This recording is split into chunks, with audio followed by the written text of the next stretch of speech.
Hello, my name is Elizabeth Higgins, and this is my final project for cartography at UCLA. For my project, I wanted to show the correlation that I found between earthquakes and population centers in Los Angeles County.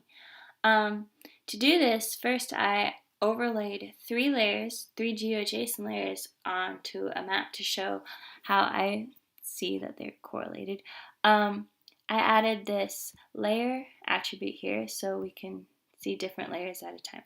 First, we have the LA map polygon. Next, I added the earthquake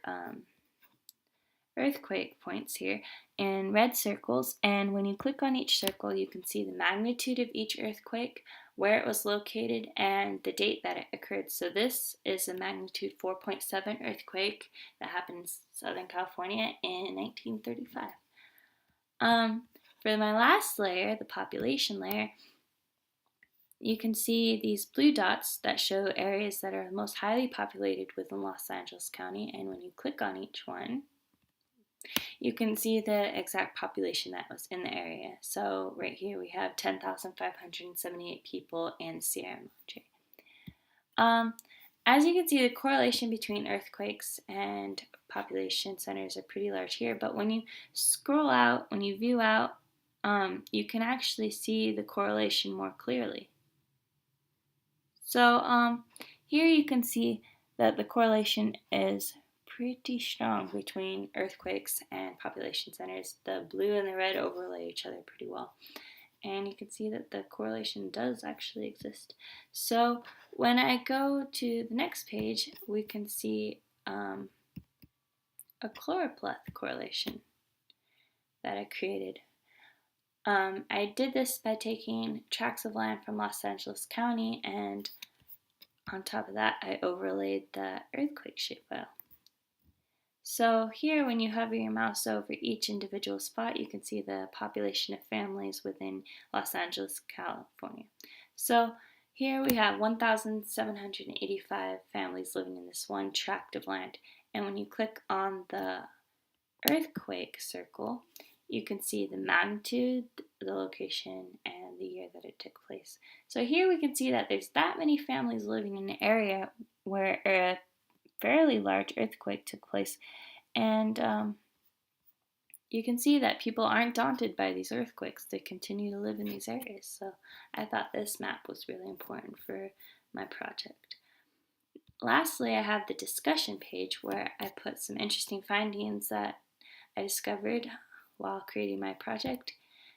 Here I found this video that's pretty cool. It talks about how to make an earthquake-proof building, and it shows an example of one that was made actually in Los Angeles.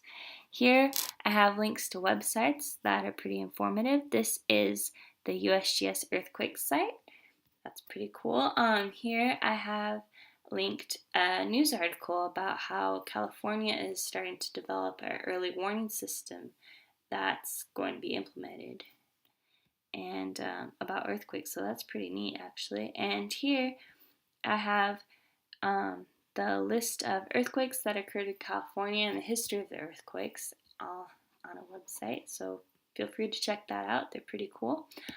This is a map I created in QGIS, and I made this map. It's pretty simplistic, so I made it simplistic on purpose, though. I wanted to show how the correlation between population and earthquakes is not just in Los Angeles County, down here, but it's all over California. We can see that the little green circles represent highly populated areas, and the red circles represent earthquakes that have historically taken place, and we can see that the population somewhat follows where the earthquakes are.